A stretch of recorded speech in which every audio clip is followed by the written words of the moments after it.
Okay guys, how's it going? It is me here again, and this time this video is going to be over Metal Gear Solid 5. I finally beat it. I did all the main missions, I guess you could call them. That's technically what they are. Didn't do all the side missions. I did some of them. I plan on going back and finishing those at a later date. So as I said, this is over Metal Gear Solid 5. If you've played it or don't care for spoilers, watch this. If you haven't played it and don't want spoilers, don't watch this. I'm assuming anyone who plays Metal Gear Solid has probably already played this anyways. Why wouldn't they not? It's a good game and I enjoyed it, but starting off, as I said, I enjoyed this game. I thought it was really good. This takes place 9 years after Ground Zeroes, and it's after Snake's woken out of coma. It takes place before the original Metal Gear game, and it's supposed to kind of lead up into that, and it does lead up into that for where the game did end.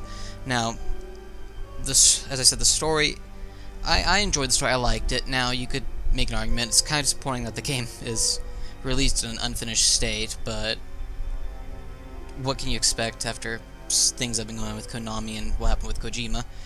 But it's clearly rushed, but for some reason, I'll agree with what I've heard from other people, that for about $65, even though this game's rushed and it's still unfinished, it's still satisfying.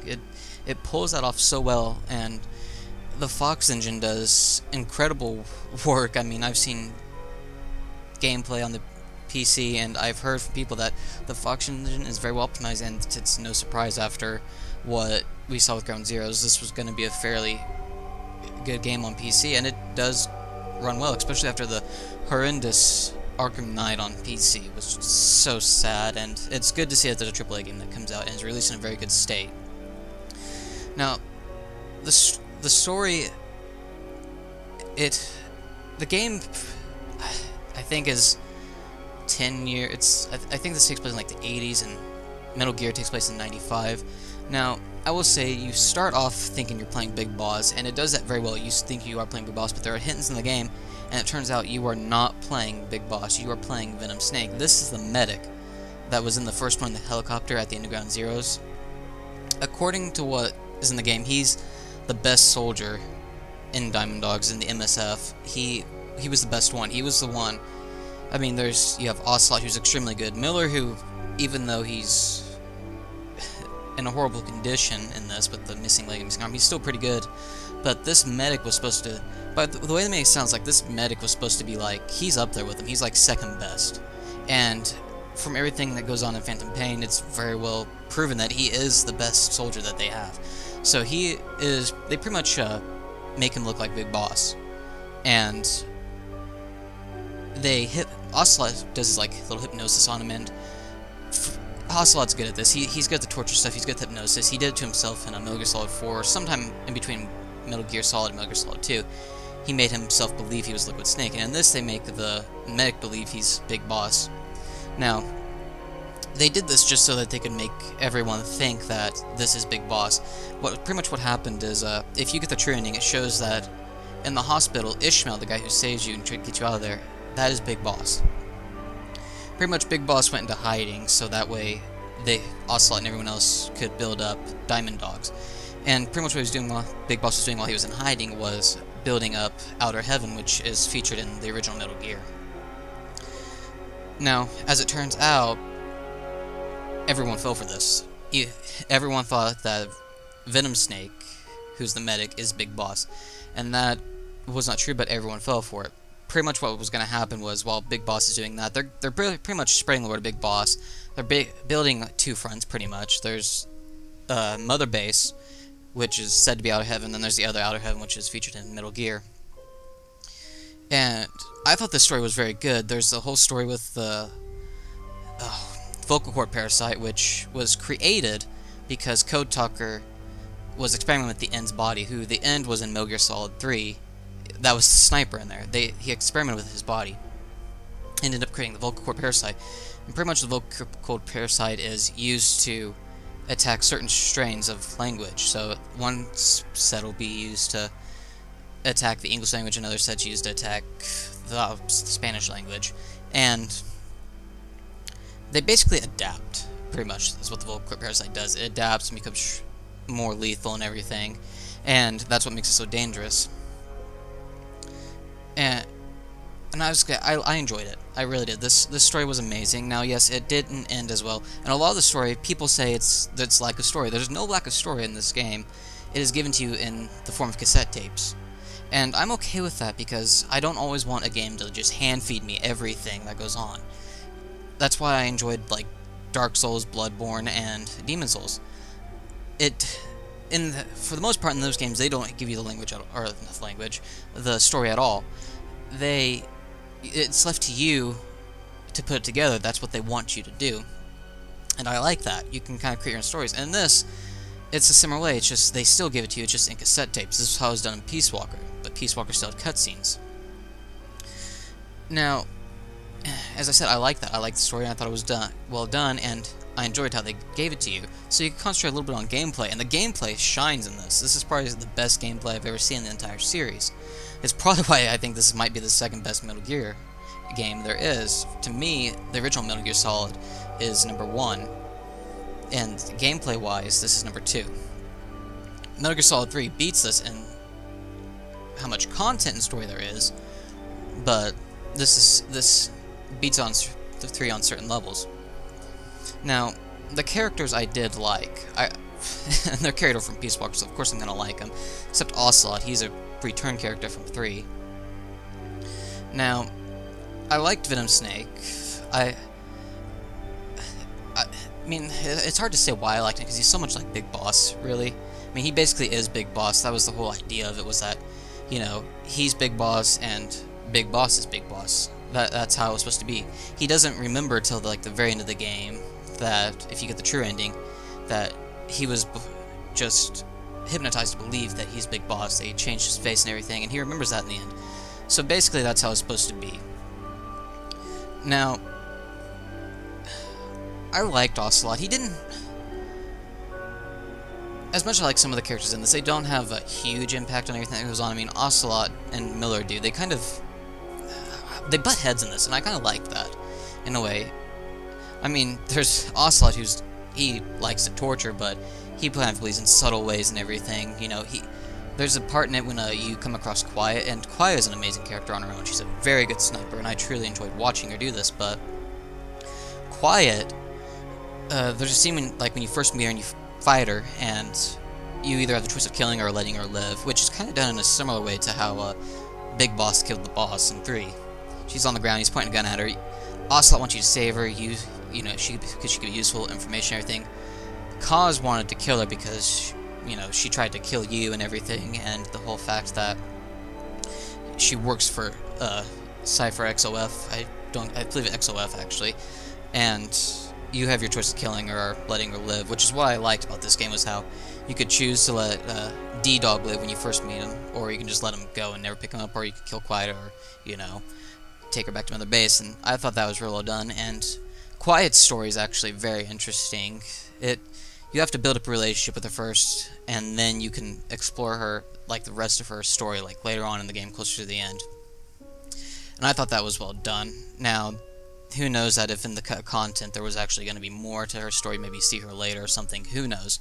But I thought that was very interesting. It was kind of sad at the end. It was a very good buddy quest. It was, like I said, kind of short for the most parts, but I thought it was very well done. It was just sad to see how that ended. I kind of cried. But there's another spot in the game that I really did like story-wise. It was kind of during there's 2 times that the vocal cord parasite actually breaks out. The second time, very, very sad, because you go through this whole... You build up a little quarantine base. They kind of do that on their own, because the first time the vocal cord parasite breaks out, and then you have to go back and recruit more people, which was kind of annoying, but I liked how they made you go back and not stop recruiting people and floating them out.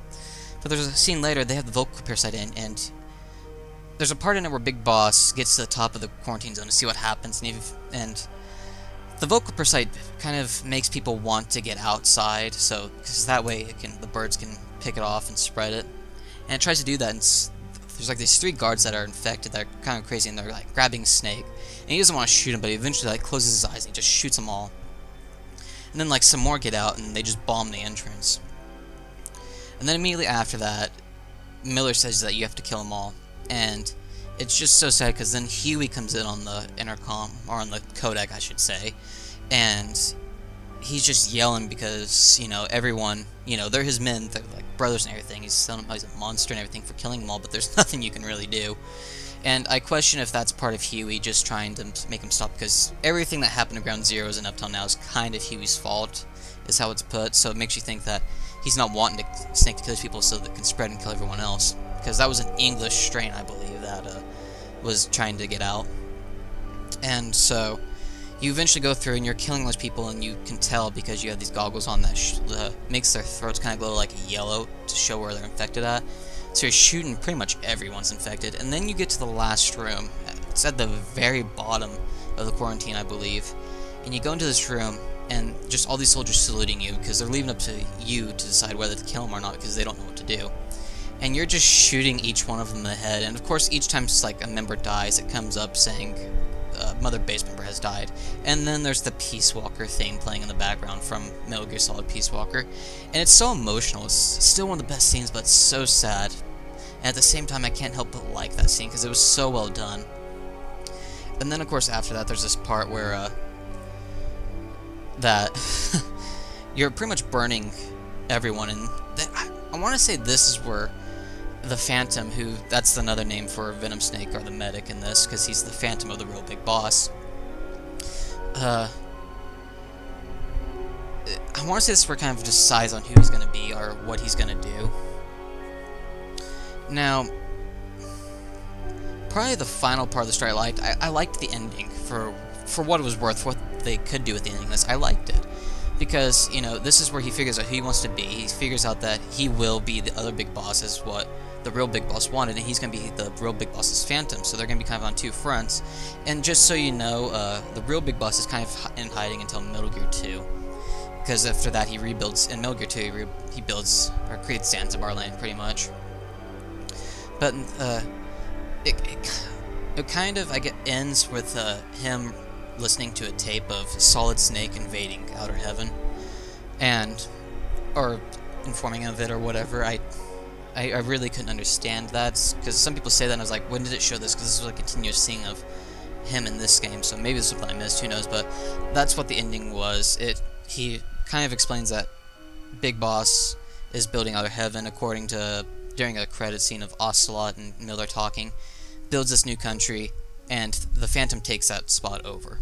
And that's how it's supposed to be. That's how it is, because in Metal Gear, it's not Big Boss you're fighting, it's Solid Snake versing the Phantom, which is the character in this game. And I like that. I like how it tied together, because because I always wondered, it's like, how does Big Boss live after the events of Metal Gear and come back in Metal Gear 2? And that explains it, and I liked that. I thought that was very well done, and I kind of give credit, because, I mean, Kojima has done these games since like the 80s, and after all these years, he found some way to tie them all together, which I thought was good, is what I can tell, few retcons compared to some other series that I've played and gotten into, and I think he kind of tied these together the best out of all I've seen. Now, again, the gameplay, I thought the gameplay was good, because you can infiltrate any base whichever way you want, and I like that. You can go in guns blazing, you can go in, get caught halfway through, and get out, or you can just go in completely stealth, and there's no real... The game just like says, here, just do this, unlike Metal Gear Solid 3, where it's like, you have to stealth in that game. For those of you who played it, that game does not reward you for getting caught. That game will kill you. And in this, it's not really like that, and it does its difficulty in a very interesting way. I liked how you could choose which way. Just go in, guns blazing, call in an airstrike, call in a helicopter to back you up, call in a tank, just drive it into this little base if you want to. It's whatever you want to do. I thought that was amazing. And you can customize your weapons. This game has great customization. I was like, this is neat. It's very well done for a stealth game, done better than what other games I've played. I mean, it's definitely an improvement from Metal Gear Solid 4, where it's just like you could customize these certain little things, and so this customization screen, I mean, a different button of a gun, different muzzle, mags, great customization on guns. I liked it. And of course with me, I only did it for a few guns, because usually when it comes to Metal Gear Solid, I stick to certain guns. I don't use that many. I'll experiment with a ton of them, but it strictly comes down to these are the guns I'm using for the game. And usually, especially in Peace Walker, to this, it was rocket launcher, sniper rifle, an assault rifle. I'm not a big heavy machine guns person, and usually I carry a tranquilizer with me, so I didn't experiment with customization on that many guns, but for what I did, it was very good. I mean, I expected more like Metal Gear Solid 4, but this one takes it to a little bit to the next level, and I have to give it props on that. It's very well done. It's very interesting, and I liked it. I don't know how many times I can say that over. But I'm glad that they brought back... I'm not talking about the customization, I'm talking about the development. You can develop guns. You tell the R&D team to develop this assault rifle, and then you can use it. I thought that was very well done. Again, from Peace Walker, I enjoyed that. That's what I liked about the first one, just developing all this stuff from the very first game. I was so happy to see that. And then you have new stuff. The Fulton. The Fulton made its way back from Peace Walker, and they added a little new Fulton, which was like a little portal that pops up on top of their head. It's like, really? And I'm not surprised to see that, because Metal Gear Solid's always been ahead of its time. They've always, like, you know, it takes place in 1985, and there's bipedal weapons. I mean, there's a Gundam in this game, but not more of a Gundam, more of a mech from Zone of Enders, I guess I should say. Now, I enjoyed building up Mother Base. I didn't mess with the FOB. I mean, that's there if you want to do it, and if you like that, that's your thing. I didn't mess with it. You can still create it even if you can't play online, which I couldn't, and then you can infiltrate your own FOB as training, so I thought that was kind of neat that they included that, so you have something there to mess with, but I didn't really mess with it, but I enjoyed building up my own Mother Base this time. It was just so neat to see that come back. I mean, especially after the first one gets destroyed in Ground Zeroes, and then you just rebuild it, and you get to see it grow.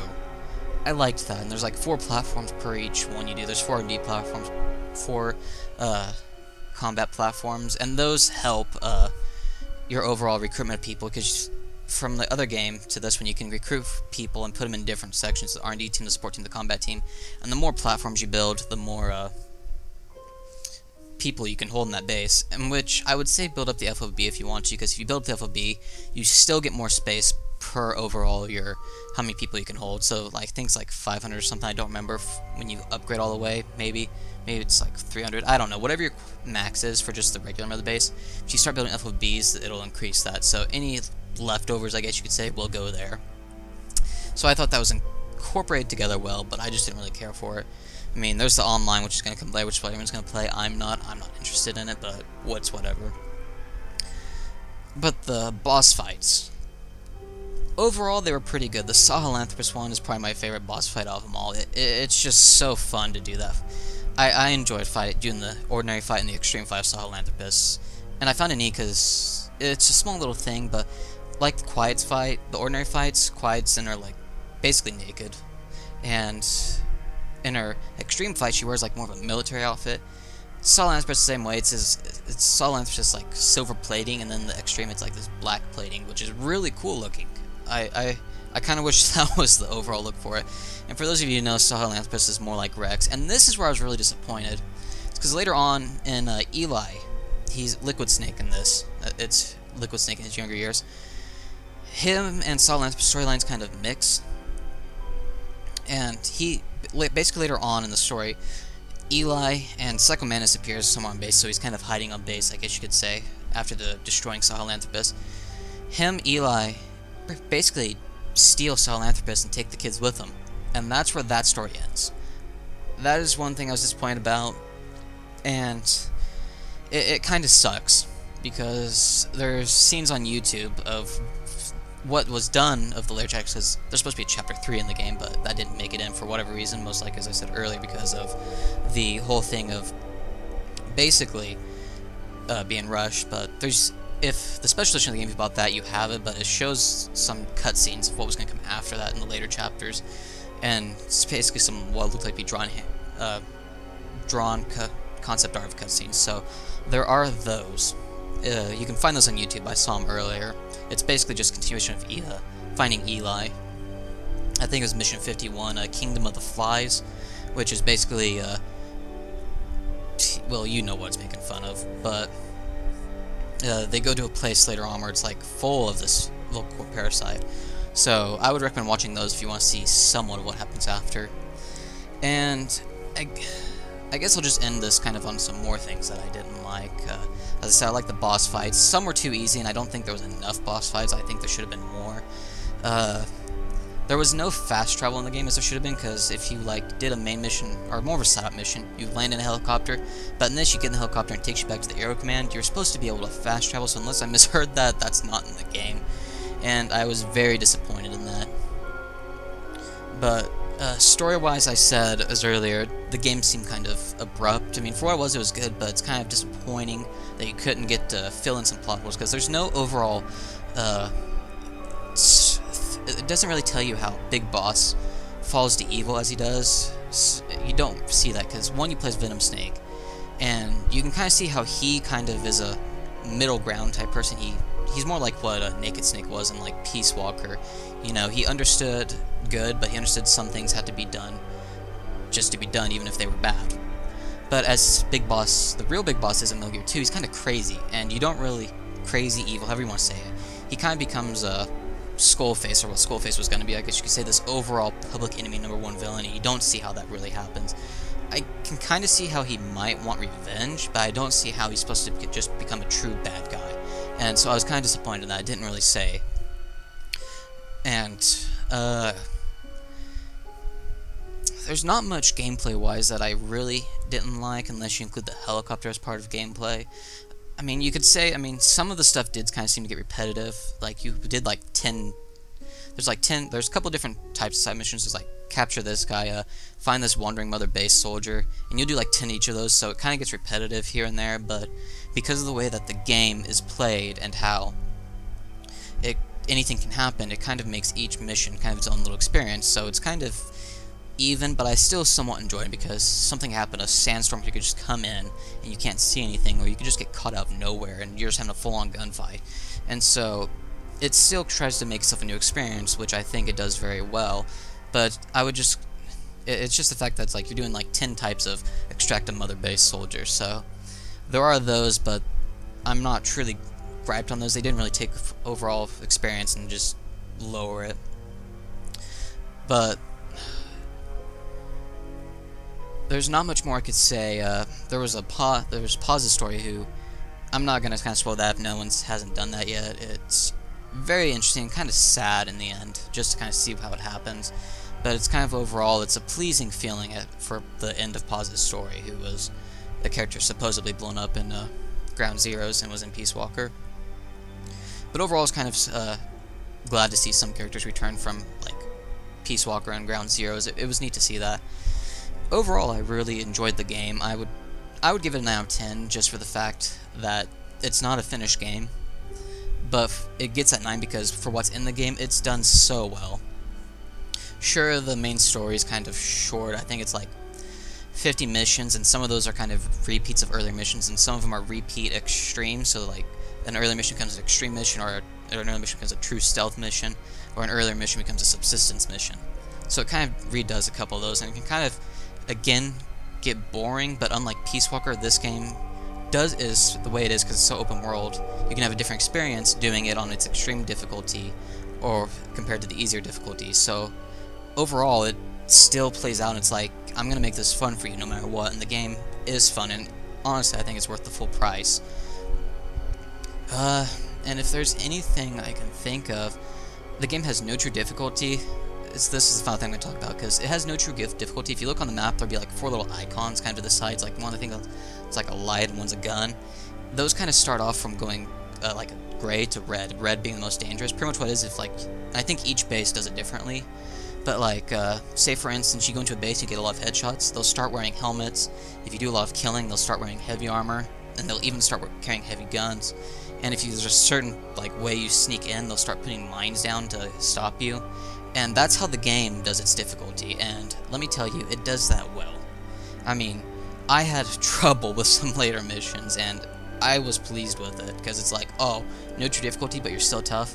Well, I'm taking you on, game. And it is well worth it. I love the way it's done. And I don't think there's anything else I can think of, because I enjoyed the game. I gave it a 9 out of 10. There's some gripes I can have with it, but they're so small they don't detract from the main game, especially the side ops, even though some of them are repeat, but because of the way that, as I said, the game is open world and it can make your experience different even if you replay that mission. It's still gonna be fun because just the fact that something's gonna happen differently than you did the first time, and I was excited about that, and it does it well. Even though it's like, oh, I gotta do another mission where I have to go in and extract a legendary soldier or take out a heavy tank. Oh, what's this? This time I'm spotted for some random reason. Everyone's finding me. I'm in a gunfight. Or, oh, hey, Sandstorm comes in. I'm gonna be able to sneak in, take out all the guys real quick, and then go for the tank. And it does it well. And I would highly recommend playing it if you've enjoyed Metal Gear Solid, especially since this is open world. And if there's anything last I'm gonna say is that the buddy system is done well, and I'll leave it on that. And truly, the buddy system is amazing. And there is nothing else I can think of. I mean, this is a 25-minute video. That's the longest I think I've done. I would highly recommend playing it. Pick it up. Leave in the comments why you liked the game or why you didn't like the game. If you didn't, don't worry. I'm not going to gripe at you. It's your opinion. You might not be big on stealth games, or this game might not have been what you expected. It's whatever. Leave in the comments, and I will see you guys next time.